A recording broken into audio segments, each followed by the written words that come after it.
Kedua Pak, ini menarik tadi curhatan Pak Menteri. Pak Menteri memaparkan bahwa untuk mencapai pertumbuhan ekonomi di atas 5%, dibutuhkan minimum investasi sebesar 1.800-1.900 triliun. Dan ternyata anggaran Kementerian Investasi yang tadinya 1,2 dipotong separuh, tinggal 681.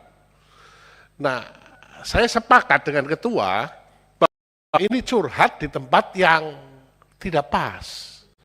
Ya, karena seharusnya curhat ini adalah disampaikan di dalam rapat kabinet. Ide untuk mengurangi anggaran dari 1,2 triliun menjadi hanya 681. Apakah ini ide presiden sekarang atau ide presiden terpilih? Pasti ada alasannya, karena ini dikurangi sedemikian besar. Apakah pengurangan ini akan dilakukan karena ada reserve untuk program-program yang dianggap lebih penting? Nah, ini siapa yang dominan?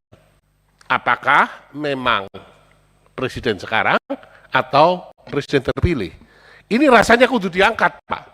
Ya, walaupun kalau ngangkat ini bahaya, Pak, bisa keluar nama Bapak. Ini yang kedua, Pak.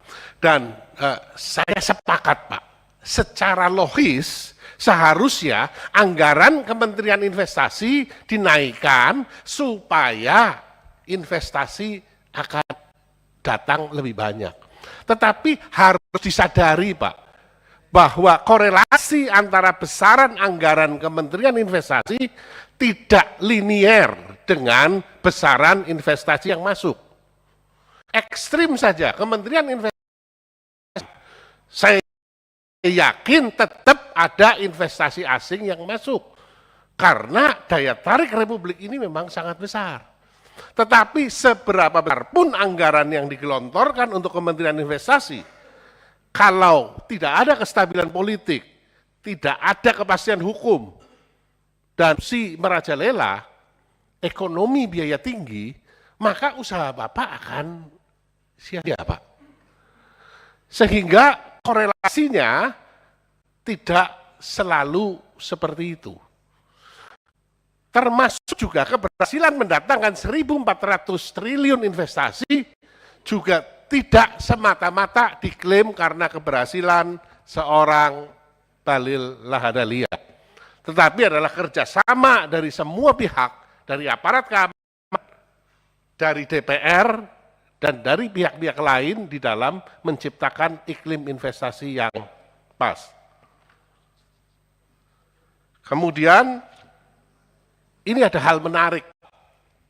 Waktu Ibu Sri Mulyani membacakan mengenai pagu indikatif di dalam sidang paripurna, ya, beliau memaparkan capai kondisi Indonesia Emas 2045, maka dibutuhkan per kapita income Indonesia di level 33.000 US dollar. Karena batas margin negara kaya 2045 adalah di 30.000 US dollar.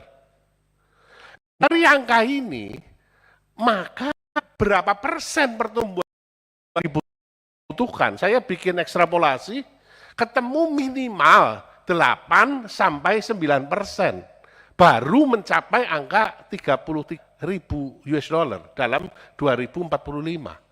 Faktanya pemerintah hanya mentargetkan tahun depan 5,2. Sehingga apakah saya boleh menyimpulkan bahwa termasuk penyelenggara negara, Indonesia Emas ini adalah satu mimpi, Pak.